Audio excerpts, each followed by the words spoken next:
So yes, producer Nagavamsi గారిని వేదిక మీదకి ఆహ్వానిస్తున్నాము. కంగ్రాచులేషన్స్ నాగవంశీ గారు. థ్యాంక్స్ అండి. ఫైనల్గా యాక్చువల్లీ నాకు వీళ్ళందరిలాగా అంత ఎమోషనల్గా వీళ్ళందరినీ పొగడటం ఇవన్నీ రావు. ఇప్పుడు పొగిడితే కూడా చాలా ఆర్టిఫిషియల్గా ఉంటుంది. మా పని నెంబర్లు చెప్పడం కాబట్టి నేను దాని మీద ఎక్కువ కాన్సన్ట్రేట్ చేసి చెప్తాను మీకు. శివాజీ గారు చెప్పినట్టు నిన్న మార్నింగ్ 4 o'clock నుంచి మొదలైందండి ఈ యుద్ధం. ఇప్పుడు ఆయన చెప్పినట్టు ఇందాక నందు చెప్పినట్టు డైరెక్ట్ నాని, విఎంఆర్, వెంకట్, మురళి అని నాకు బ్యాచ్ ఉన్నారు. పొద్దున్న 4 నుంచి మొదలైంది ఈ యుద్ధం.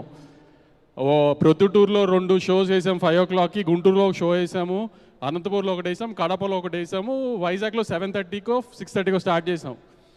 అక్కడి నుంచి అరగంటకి ఇదిగో ఈ సీన్ ఇలా, ఆ సీన్ ఇలా, ఈ కలెక్షన్ ఇలా, ఆ కలెక్షన్ ఇలా అని అక్కడి నుంచి మొదలవుతూ ఇప్పుడు కొత్తగా యూట్యూబ్లో ఆన్ సోషల్ మీడియాలో ఒక ట్రెండ్ ఏంటంటే బుక్ మై షోలో పర్ అవర్ ఎన్ని టికెట్లు దిగితే సినిమా అంత బాగుందన్నమాట అని ఒక ఎసెంప్షన్కి రావడం, ఒక సినారియో క్రియేట్ చేశారు జనంలోకి. సో ముందు రోజు సాయంత్రం మేము అనుకున్నంత స్పీడ్గా లేదు booking. Actually 9th evening.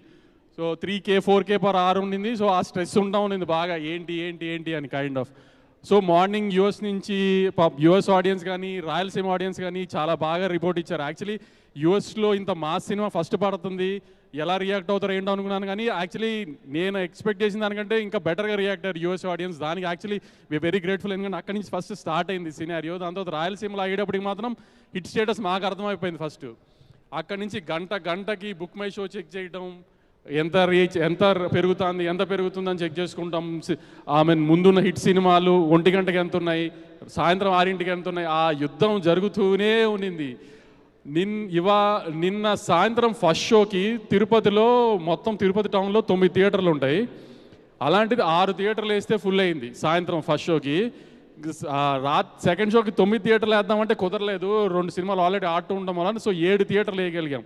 So cinema block buster అని ఊరినే పోస్టర్ మీద వేస్తే చాలాసార్లు ఎటకారం చేస్తారు, ఎలాంటి రిపోర్ట్ వచ్చినా బ్లాక్ బస్టర్ వేస్తారని. కానీ నిజంగా బ్లాక్ బస్టర్ అంటే ఏంటో ఈ రెవెన్యూ సైడ్లో మీకు చెప్తాను, థియేటర్ సైడ్ కానీ అని మాకు తెలుస్తుంది. కాబట్టి గత 3-4 monthsగా థియేటర్కి ఆడియన్స్ రావట్లేదు అని బాధపడే రోజుల నుంచి నిన్నటి నుంచి అందరి డిస్ట్రిబ్యూటర్స్ని స్క్రీన్స్ యాడ్ చేయమని గొడవ చేసే పొజిషన్కి వచ్చాను నేను ఇవాళ.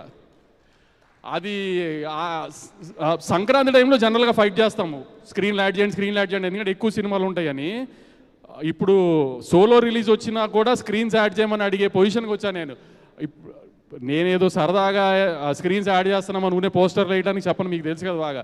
అంత గొడవ చేస్తున్నాను నేను స్క్రీన్స్ గురించి. అంత బాగుంది రెస్పాన్స్ నిజంగా రెవెన్యూ సైడ్. కానీ ఇవాళ రాయలసీమలో పొద్దునే సెకండ్ డే తగ్గుతుందేమో సాటర్డే అనుకున్నాము, కానీ మార్నింగ్కే మదనపల్లి లాంటి స్టేషన్స్లో కూడా 4 థియేటర్లు ఫుల్ వచ్చినాయి. గుంటూరు లాంటి స్టేషన్ మామూలుగా మా గుంటూరు డిస్ట్రిబ్యూటర్గా నోరు తెరిచి ఏం మాట్లాడి ఎప్పుడు ఏడు మోహన్ తిరుగుతూ ఉంటాడు వాడు నాకు మార్నింగ్ షోస్ అన్నీ ఫుల్స్ వచ్చినాయి అని వాడు చెప్పటము. కానీ సో ఇట్లా ఏంటంటే మామూలుగా డిస్ట్రిబ్యూటర్లు అందరూ ఫోన్ చేసి చాలా హ్యాపీగా ఉండి బ్రహ్మాజీ గారు చెప్పినట్టు వాళ్ళకి ఎలా ఆర్టిస్ట్గా బాగా పర్ఫామ్ చేశారని చెప్తారో అలా మాకు డిస్ట్రిబ్యూటర్లు చెప్తారు, ఈ ఫుల్ అయింది, అది ఫుల్ అయింది, ఇక్కడ యాడ్ చేసాం, అక్కడ యాడ్ చేసామని. అట్లా ఫోన్లు చేస్తూనే ఉన్నారు మాకు నిన్నటి నుంచి అంతా. ఆఖరికి నిన్న Nizam gross morning show matinee first show కలిపి ఎంత ఉందో 3 షోలు కలిపిన గ్రాస్ ఒక సెకండ్ షోకి ఉంది. ఆ విషయం నాకు 12:40కి తెలిసింది. 12:40కి ఇంకా నాగార్జున గారికి ఫోన్ చేయలేదని కూడా ఆలోచించుకుంటూ ఆయనకి నేను మెసేజ్ చేశాను, సార్ లేచే ఉన్నారా అని. ఇంకా ఆయన లేచలేరు పాపం. అంతే అప్పుడు అఖిల్కి ఫోన్ చేసి చెప్పా, ఒక సెకండ్ షో గ్రాస్ 3 షోలు గ్రాస్ అంత ఉంది సార్ అని. అంత రీచ్ వచ్చేసింది సెకండ్ షోకి వచ్చేటప్పటికి సినిమాకి.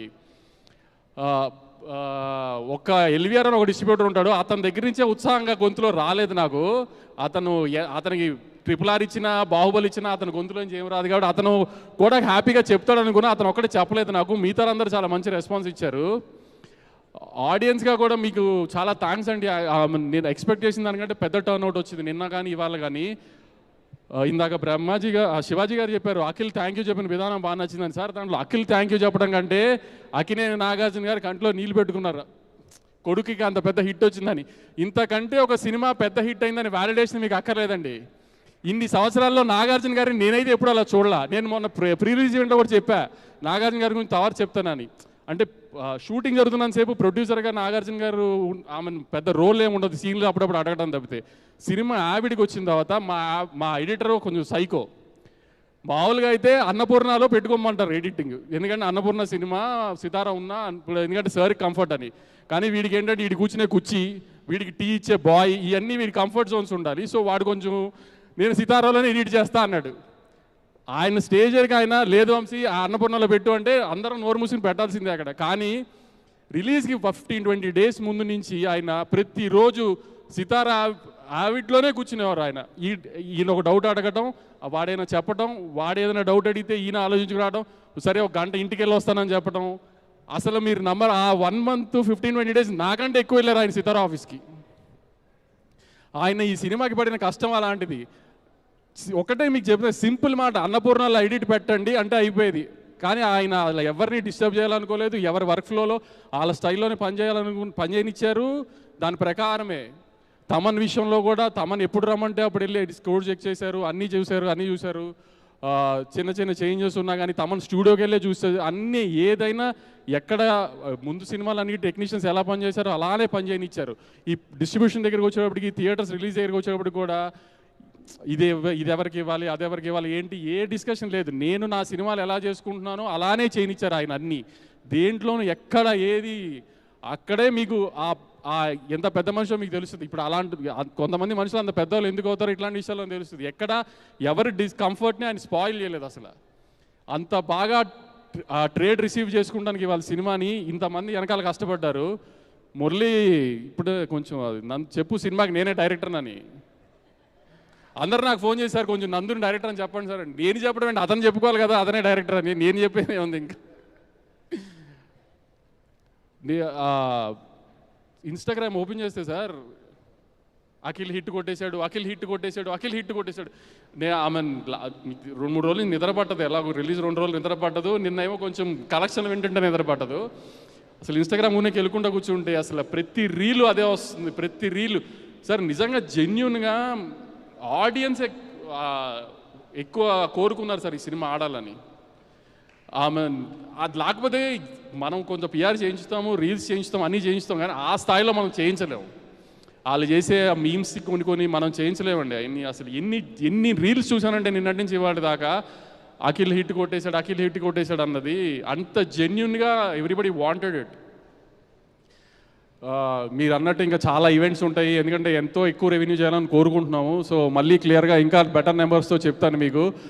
ఫర్ ఎగ్జాంపుల్ ఇందాక నిన్న ఈవినింగ్ నిన్న ఆఫ్టర్నూన్ ఈ టైంకి 8.99K per hour ఉన్నది, ఇవాళ ఆల్మోస్ట్ 16-17K per hour వెళ్ళిపోయింది. ఆల్మోస్ట్ అన్ని సిటీస్లో ఫస్ట్ షో సెకండ్ షోస్కి కెపాసిటీ ఇష్యూస్ వచ్చేంత రేంజ్కి జనం చూస్తున్నారు సినిమా. చాలా థ్యాంక్స్ అండి. మళ్ళీ you guys are turning out and coming to the theatres and watching the film. Thank you very much. Thank you Nagavamsi garu, thank you so much. And yes, Nagavamsi గారి ప్రేమ కూడా కొట్టినట్టే ఉంటుంది. అదే